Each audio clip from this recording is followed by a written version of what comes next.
প্রিয় দর্শক, 9ই এপ্রিল শুরু হয়ে গেছে আর ইরানে সিজ ফায়ার বা যুদ্ধবিরতির 24 ঘন্টাও পেরোয়নি, কিন্তু এর মধ্যেই হামলা, হুমকি, প্রতারণা আর নতুন করে যুদ্ধ শুরু হওয়ার খবর সামনে আসতে শুরু করেছে।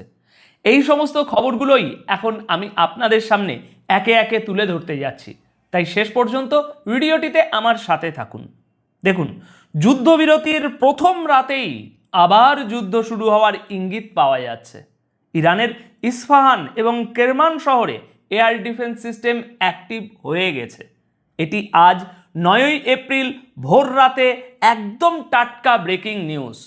ইস্পাহানে প্রবল বিস্ফোরণের শব্দ শোনা গেছে এবং এয়ার ডিফেন্স সিস্টেম সক্রিয় করে দেয়া হয়েছে। এবার আরও একটি বড় এবং চাঞ্চল্যকর আপডেট শুনে নিন। এরপর আমরা ট্রাম্পের প্রতারণার বিষয়টি নিয়েও কথা বলবো। হ্যাঁ, একটা বড় ধোঁকা দেওয়া হয়েছে।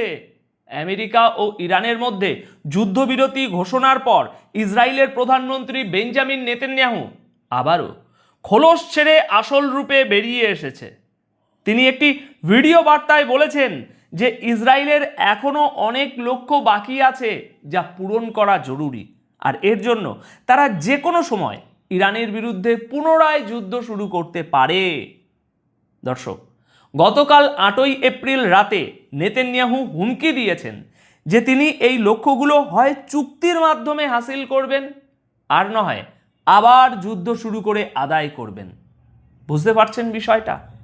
নেতানিয়াহু স্পষ্ট ভাষায় বলেছেন যে তার সেনাবাহিনী যে কোনো মুহূর্তে ইরানের সাথে যুদ্ধের ময়দানে নামতে প্রস্তুত এবং তাদের আঙুল ট্রিগারেই আছে। দেখুন, এই বিবৃতিতে পরিষ্কার বোঝা যাচ্ছে যে নেতানিয়াহু কোনোভাবেই শান্তির মুডে নেই এবং যে কোনো অজুহাতে তিনি আবার যুদ্ধ শুরু করতে পারেন। আমার মনে হয় নেতানিয়াহুর এই আচরণ আসলে নিজের ভাবমূর্তি বাঁচানোর একটা মরিয়া চেষ্টা মাত্র। কারণ বাস্তব পরিস্থিতি হলো তিনি এখন চারিদিক থেকে ঘেরাও হয়ে গেছেন। এখন দেখার বিষয় হলো ট্রাম্পের চুক্তির মাঝে নেতানিয়াহুর এই ফাঁকা আওয়াজ বা গলার জোর কি ফল বয়ে নিয়ে আসে। দর্শক, এবার বুঝুন ডোনাল্ড ট্রাম্প কি বলেছেন, যা শুনে মনে হচ্ছে ইরানের সাথে এই যুদ্ধবিরতির নামে একটা বিশাল বড় প্রতারণা হতে চলেছে। সিজ ফায়ারের প্রথম দিনেই ধোঁকাবাজি আর হুমকির পালা আবার পুরো দমে শুরু হয়ে গেছে এবং আমেরিকার প্রেসিডেন্ট ডোনাল্ড ট্রাম্প আবারও তার আসল রূপ দেখাতে শুরু করেছেন। ট্রাম্প পরিষ্কার করে দিয়েছেন যে ইরানের সাথে চুক্তি এক জায়গায়, কিন্তু তার শর্তগুলো একদম স্পষ্ট এবং খুব কড়া। ইউরেনিয়াম এনরিচমেন্ট বা সমৃদ্ধকরণ চিরতরে শেষ করা এবং রিজিম চেঞ্জ বা সরকার পতনের যে চাল ট্রাম্প চেলেছেন সেটা একটু বুঝে নিন। ট্রাম্প সোশ্যাল মিডিয়ায় ঘোষণা করেছেন যে ইরানে এখন থেকে ইউরেনিয়াম সমৃদ্ধকরণের কাজ পুরোপুরি বন্ধ হবে। 1 পয়সারও ইউরেনিয়াম এনরিচ করা যাবে না। এটাকে প্রোডাক্টিভ রিজিম চেঞ্জ আখ্যা দিয়ে ডোনাল্ড ট্রাম্প কি বলেছেন জানেন? তিনি বলেছেন আমেরিকা এবং ইরান মিলে সেই এনরিচ নিউক্লিয়ার ডাস্ট বা মাটির নিচে পোতা ইউরেনিয়াম খুঁড়ে বের করে ধ্বংস করবে, যা গত বছরের হামলার পর থেকে চাপা পড়ে আছে। অর্থাৎ ইরানের যে ইউরেনিয়াম পাহাড়ের নিচে লুকানো আছে সেটা ইরান আর আমেরিকা মিলে বের করবে। আচ্ছা, চুক্তিতে এটা নিয়ে কি কোনো ইরানের সাথে কোনো চুক্তি হয়েছে যে ট্রাম্প এমন ঘোষণা করছেন? নিজের ইচ্ছে মতো যা খুশি বলছেন। যারা অস্ত্র সরবরাহ করে তাদেরও কড়া হুমকি দিয়েছেন ট্রাম্প। যে দেশগুলো ইরানকে সামরিক অস্ত্র দেয়, ট্রাম্প তাদের সরাসরি হুমকি দিয়ে বলেছেন যে যারা ইরানকে অস্ত্র দেবে তাদের উপর আমেরিকার তরফ থেকে সাথে সাথে 50% ট্যারিফ বা ট্যাক্স চাপিয়ে দেওয়া হবে। এতে কোনো দেশকেই কোনো ছাড় দেওয়া হবে না। এটা সরাসরি রাশিয়া এবং চীনের দিকেই ইঙ্গিত বলে মনে করা হচ্ছে। এছাড়াও দর্শক, হরমুজ প্রণালীতে জয়েন্ট ভেঞ্চার বা যৌথ উদ্যোগের যে ইচ্ছা প্রকাশ ডোনাল্ড ট্রাম্প করেছেন গতকাল, সেটাও কিন্তু খুব বিপজ্জনক।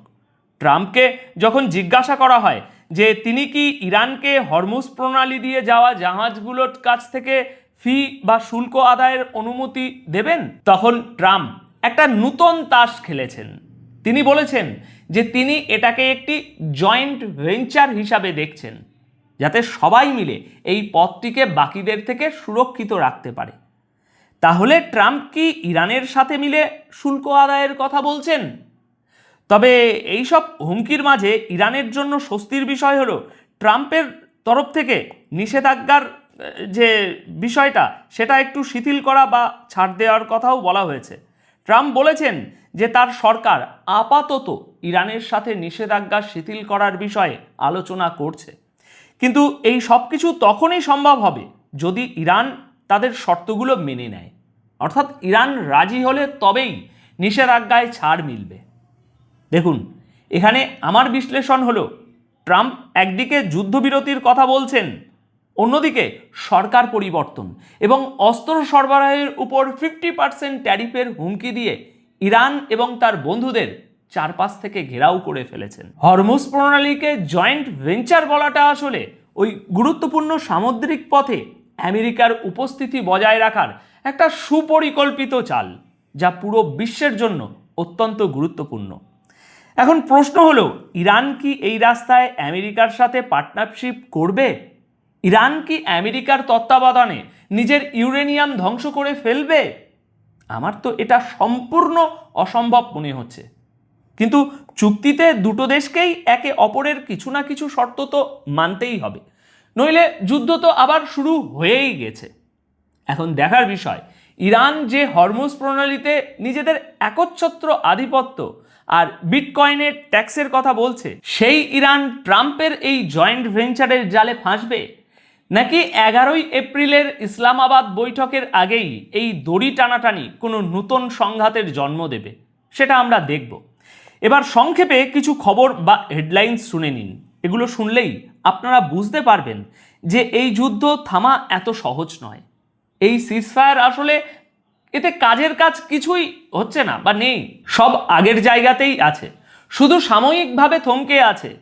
ইসরায়েলের বিদেশমন্ত্রী গিডিয়ন সার বলেছেন তার সন্দেহ আছে যে ইরানের সাথে এই সিজফায়ার আদৌ টিকবে কিনা। তিনি পরিষ্কার বলেছেন এই যুদ্ধবিরতি টিকে থাকা খুব মুশকিল এবং এখনও কিছুই শেষ হয়নি, এখনও যুদ্ধ শেষ হয়নি। দর্শক, ভেবে বলুন তো, এটা কিসের ইঙ্গিত? আসলে ইরানও মাথা নোয়াবে না, আর ওদিকে ওরাও পিছিয়ে আসবে না। হ্যাঁ, আরও একটি বড় খবর এসেছে যা আপনাদের বিস্তারিত জানাই।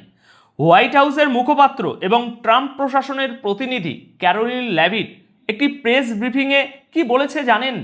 তিনি বলেছেন, ইরানের মিডিয়ায় যে প্রস্তাব পাবলিশ করা হয়েছে বা তাদের বিদেশমন্ত্রী যা বলেছেন সেটা আসলে সেই প্রস্তাবই নয় যার উপর ভিত্তি করে আমেরিকার সাথে ইরানের চুক্তি হয়েছে। অর্থাৎ ইরান যে শর্তগুলো রাখছে আমেরিকার মতে সেই শর্তগুলো আলোচনার সময় ওঠেইনি, এরা আগেই কথা ঘুরিয়ে দিয়েছে। মানে প্রথম দিন বা প্রথম রাতেই যুদ্ধবিরতির বিষয়টা পুরো ঘেঁটে গেছে। আমেরিকানরা পরিষ্কার বলে দিয়েছে যেসব কথায় চুক্তি হয়েছে এগুলো তো সেই কথাই নয়, আমরা এটা মানতে পারি না। ক্যারোলিনের পুরো ব্রিফিং আসা এখনো বাকি। এবার শুনুন আমেরিকার ভাইস প্রেসিডেন্ট জেডি ভ্যান্স কি বলেছেন। তিনি বলেছেন ইরানের সাথে এই সিজফায়ার অত্যন্ত ফ্রেজাইল, অর্থাৎ ভঙ্গুর বা নাজুক। দেখুন, আমেরিকার ভাইস প্রেসিডেন্ট যদি বলেন পরিস্থিতি নাজুক, তার মানে এই সিজফায়ারটা আসলে কি পরিস্থিতিতে হয়েছে, আপনারা করলেন কিভাবে? আরব দেশগুলোতে বা আপনাদের ঘাঁটিগুলোতে কি খুব মার পড়ছিল? এই ভঙ্গুর সিজফায়ার আবার কি?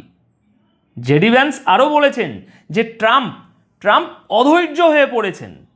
এর মানে হলো যুদ্ধবিরতি বা যুদ্ধের সময় তাদের যে অবস্থান বা উদ্দেশ্য ছিল সেগুলো হাসিল করতে এবং ইরানের সামনে নিজের শর্তগুলো চাপিয়ে তা মানিয়ে নিতে ট্রাম্প অধৈর্য হয়ে পড়েছেন। দর্শক, এই সমস্ত ঘটনা প্রমাণ করছে যে পরিস্থিতি মোটেও স্বাভাবিক নয়, যে কোনো সময় যে কোনো কিছু হতে পারে। নেতানিয়াহু তো বলেই দিয়েছেন যে তাদের আঙুল ট্রিগারের উপরে রয়েছে এবং তারা যে কোনো সময় যুদ্ধ শুরু করতে পারেন। নেতানিয়াহু আমেরিকার এই সিজফায়ার কতক্ষণ মানবেন কে জানে। অর্থাৎ একভাবে আমেরিকাও ইসরায়েলের পক্ষই নিচ্ছে। ইসরায়েল আধুনিক যুগের এমন একটা একগুঁয়ে দেশ যারা একদিনে শত শত মানুষকে মেরে ফেলেছে। এমন নেকড়ে, এমন পাগল, এমন উন্মাদ যদি কেউ থাকে তবে সেটা নেতানিয়াহুর সরকার।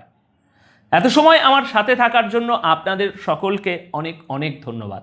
সুস্থ থাকুন, আনন্দে থাকুন এবং অবশ্যই সচেতন থাকুন।